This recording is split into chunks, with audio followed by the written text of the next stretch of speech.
ဟယ်လိုအားလုံးပဲမင်္ဂလာပါဒီနေ့ဆွေးနွေးချက်လေးမှာတော့ဟိုလေတော်တော်လေးမို့စိတ်ဝင်စားစရာကောင်းတဲ့အကြောင်းအရာလေးတစ်ခုကိုအတူတူဖြည့်ကြည့်ကြမယ်ပေါ့နော်ဆရာမောင်တန်တို့ရဲ့စာပရိဒါလေးစာအုပ်ထဲကနမောပုထာယဆိုတဲ့စာအုပ်မလေးရဲ့အကြောင်းပါ ဟုတ်ကဲ့ဒီအကြောင်းအရာကတကယ်ကိုလေးလာစရာကောင်းတယ်ဗျာယူရှင်နဲ့စကားစုလေးတစ်ခုရဲ့နောက်ွယ်ကဟိုစိတ်ပိုင်းဆိုင်ရာအကျိုးသက်ရောက်မှုတွေကတော်တော်လေးအံ့ဩစရာကောင်းတာကိုတွေ့ရမယ်ဗျာ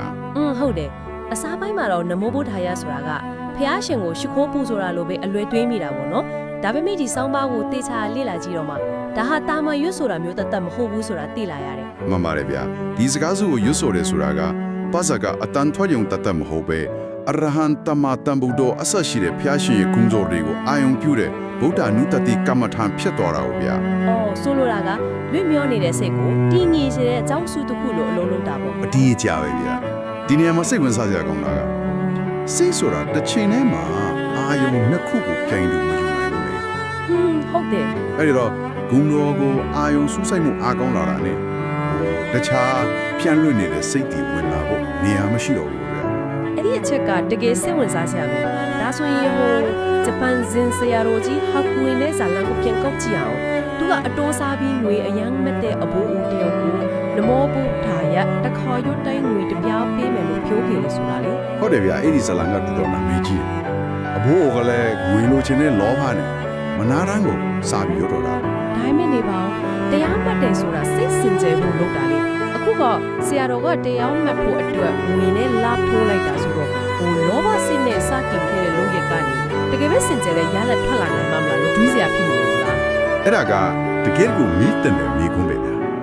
တာမန်ကြည့်ရင်တော့လုံးဝပြောင်းပြန်ဖြစ်နေတာပေါ့ဒါပေမဲ့ဆရာတော်ရဲ့နီးပြောတာ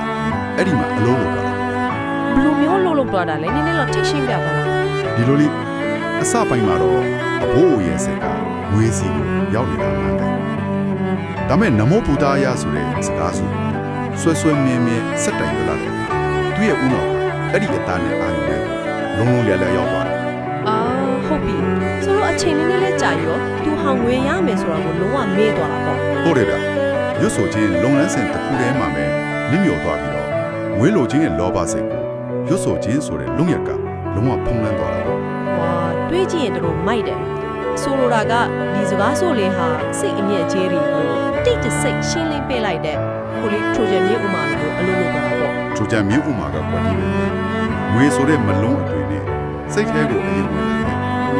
ဝင်လာပြီးတော့မှလောဘတွေကိုထုတ်ပစ်တာပေါ့ ဟုတ်တယ်ဗျပြီးတာနဲ့စိတ်ထဲမှာနေရာယူထားတဲ့လောဘတွေကိုအကုန်တိုက်ထုတ်ရှင်းလင်းပစ်လိုက်တဲ့သဘောပါဗျာ ဟုတ်ကဲ့တကယ်ကိုမြင်ရောင်လာတယ် မှန်ပါတယ်စိတ်ရဲ့အလုတ်လုတ်ကိုရန်တရားကိုကအဲ့ဒီလိုမျိုးကိုဗျာဖျားရှင်တဲ့ဂုဏ်တော်ကိုအာယုံပြုလိုက်တဲ့အချိန်စိတ်ထဲမှာလောဘ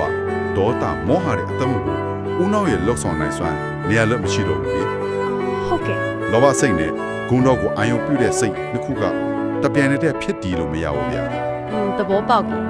အဲ့ဒီတော့စက်တိုက်ရွတ်ဆိုခြင်းကနေတစ်စိတ်စိတ်ဟာတဖြည်းဖြည်းကြည်လင်လာတာပေါ့ ဟုတ်တာဗော